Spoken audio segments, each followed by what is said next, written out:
So what is the broskis, I hope you are vibing well, doing well. तो आज थोड़ा video का topic serious है। आज मुझे फिट माइंड के ओनर सिंघा भैया को रिप्लाई देना है, सौरभ सिंह राजपूत भैया को रिप्लाई देना है।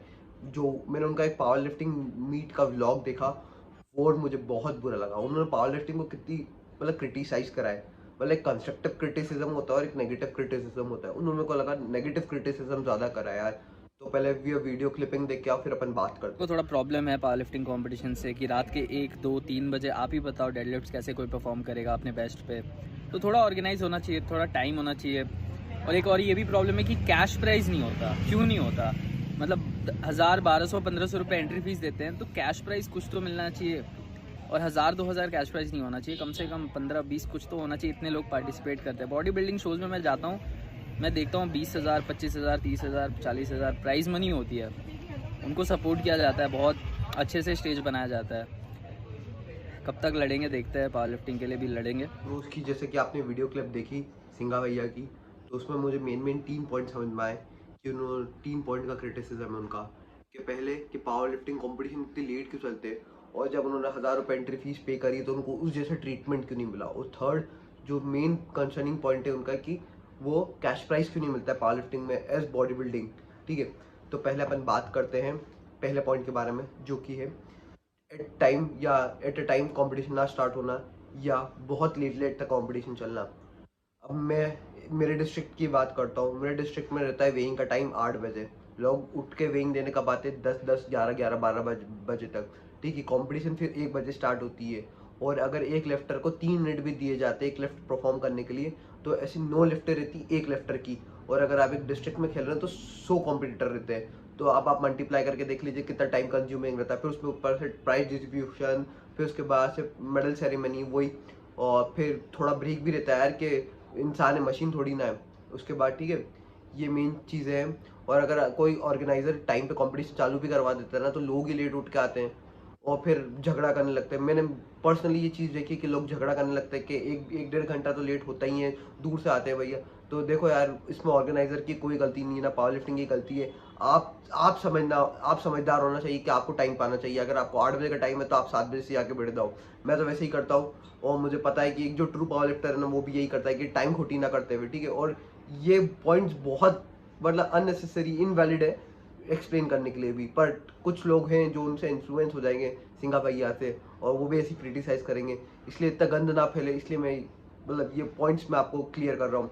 सेकंड, कि 1000 रुपये जैसा ट्रीटमेंट नहीं मिलता अगर वो 1000 रुपये एंट्री फीस भरते हैं तो।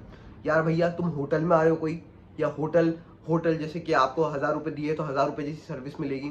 देखो भाई, पता है ये पावर लिफ्टिंग इंडिया का जो जज रहता है, जो नेशनल और इंटरनेशनल में जज करता है, वो आपका डिस्ट्रिक्ट कॉम्पिटिशन में भी आता है, और वो अलग सिटी से आता है ताकि उस सिटी का रहे तो वो अपने एथलीट्स को फेवर ना करे। सोचो पावर लिफ्टिंग इंडिया आपके बारे में कितना सोचती है कि वो फेवरिज्म नहीं चाहते। और वो अगर यार वो जज आ रहा है, इंटरनेशनल जज आ रहा है, नेशनल जज आ रहा है, तो उनकी कुछ फीस रहती होगी ना। अगर फॉर एग्जाम्पल 3 से 4 जजेस भी आते हैं तो वो एटलीस्ट 10,000 रुपये तो चार्ज करेंगे। यार भैया, इतना तो कोई भी दे सकता है। तो इसलिए इतने सारे पैसे चले जाते हैं जजेस में भी, 50 60 हज़ार रुपये।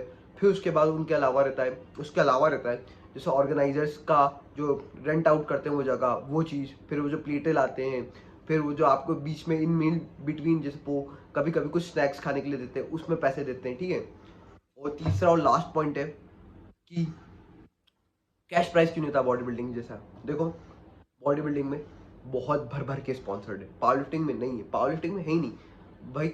वी आर अपन अपने खुद अपने आप पे ही है।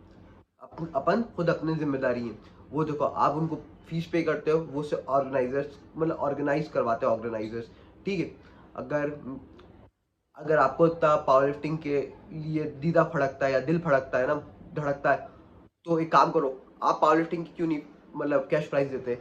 मैं जेन्युइन वैलिड पॉइंट बता रहा हूँ। अगर आप बोलते हो कि मैं पावर लिफ्टिंग के लिए इतना कर रहा हूँ, उतना पावर लिफ्टिंग को ग्रो करना है, तो भैया आप कैश प्राइस दे दो, आप एक बार स्पॉन्सर कर दो। मैंने तो आपको बस ये बोलते हुए देखा है कि आप हमेशा, मैं पावर लिफ्टिंग के लिए बहुत कुछ करना चाहता हूँ, मैं पावर लिफ्टिंग को इंडिया में ग्रो करना चाहता हूँ। तो आपका कॉन्ट्रीब्यूशन क्या है? आप तो अपनी वीडियो बना के, व्लॉग्स बना के उससे पैसा कमा रहे हो।